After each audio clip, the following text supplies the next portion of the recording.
Get ready with me guys dahil pupunta tayo sa pabasa ni Boss Renchi Rodolfo. At before anything else, nakapag-ius na ako dito sa bahay. Ang gagawin ko na lang ay mag-aayos. First off ay gamit tayo ng sunscreen from Adorn. Okay, no? Two-finger method. Two-finger lang tayo ginagamit ko kahit sa gabi. Charot! Bastos ka talaga. Ito na. Ito na yung two-finger na gusto ko. Wala kayong pakay.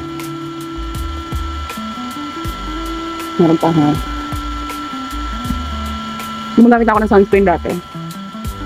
Pero, tinigil ko kasi hindi talaga ako palalabas eh.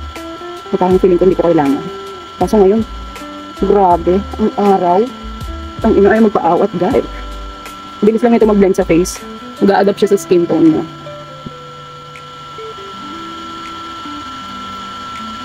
Narinig ko lang sa TikTok yung mga ganun term. Mag-a-adapt sa skin tone So, ginamit ako na siya nito para mas mabilis matuyo. Sana hindi naman masyadong mainit sa video. Hintayin lang natin. And before anything else, nag-ipit muna tayo ng buhok natin. So, ito lang talaga lagi yung ipit ko. Kasi ito lang yung alam ko eh. At nakukuyutan ako sa sarili ko pag ganito yung ipit ko. Wow! Cute ka! Ilagay muna tayo ng mist sa buhok. Pitres to guys. Para lang ano siya.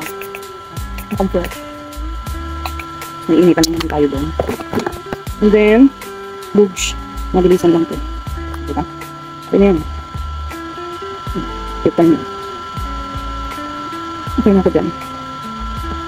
And then, next is maglalagay na tayo ng lip tint. So, meron akong tatlong shade from Jade Eyes. Ilalagay ko sa comment section ng link kung saan kayo makakapag-check out. So, meron ng candy, red, and black violet. So, yung black violet, ilalagay ko siya sa inner. Konti lang kasi grabe ang kulay nito guys. Pang-blend ko lang siya. Pwede na kumta ng ganito. Charot. At papatungan ko siya ng red sa labas. Para medyo matapang ano. Makulay.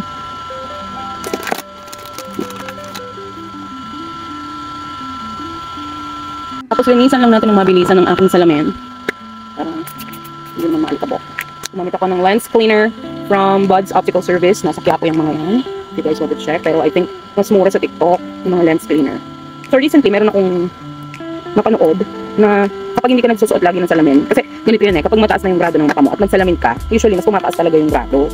But the thing is, kung hindi ka naman magsasalamin, kapag malabo ang mata mo, magkakaroon ka or possible ka magkaroon ng lazy eye. Gumagano-ganon. Yan. Hindi ko kaya. So yan, malinis na siya. Favorite ko itong bag ko ng from LV. Lamisan na tayo mga kanayaman. Ay! Nagalaw ko ng ibig.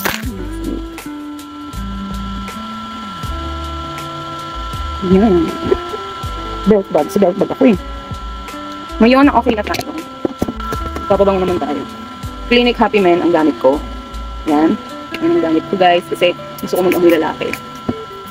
Wala. Bango lang kasi ito. Yan. Nambag ko guys. Ito na mga laman. Mga kakwenta-kwenta. Bigyan natin itong susi. Bigyan natin itong lip tint. Itong ating pamunas. At itong self. And done! Let's go na! Dahil mainit lang ulo sa akin ng mga kumari ko nandun. Puti ko no? Thanks. Bye. Nandito na nga tayo sa bahay ni Boss Renchi dahil dito gaganapin ang Pabasa 2025. Yes. At syempre, dahil nandito na tayo sa Pabasa, ang pinunta natin talaga dito ay ang pagkain. Charot lang. Tamang FT na naman si Mother. Paano ba naman kasi Boss Renchi? Napakadami naman talagang handa, bongga. Panay isda, mga tahong and everything. Pero ang napili ko ay lumpiang hubad. Kasi gusto ko lagi nakahubad. Charot! Hoy, baka isipin nyo naman na hindi ako nagbasa. Nagbasa din naman ako ng mga ilang pages. Alam nila yan. Hindi lang ako kumakanta kasi hindi ko talaga makuha ang tono. Nag-start ako sumama sa mga ganitong pabasa nung naging member na ako ng El Divino Rostro. Dahil nga isa to sa gampanin namin, ginagampanan ko siya with all my heart kahit ma-issue pa a kiss. Charot! Masyado kasi kayo ma-issue, lahat na lang issue sa inyo. Anyway, highway, nakita nyo naman kung saan ako nakaupo. Tanaw na tanaw ko ang pabasa habang ako nag-e-enjoy sa mga pagkain. Salamat, Boss Ramchi. Hindi ko nga pala kasama si Barry dito sa pabasa kasi may trabaho siya. 4:30 pa siya uuwi. Pag 4:30 na, tapos na lahat ng pabasa, page 219 or 16 na yon, wala na siyang aabutan. Kaya naman, yung mga pagkain na dapat siya ang kakain, ako na ang kumain. Ang takaw mo talaga. Congratulations. Hindi mo ba nakita binabantayan ka ni Boss Ramchi sa likod? Kasi panay nginuya mo. Uwi na tayo guys. Mag-work na tayo ulit. At update lang. Gumagana na ulit ang aking laptop. Siyempre pinagawa natin yan eh.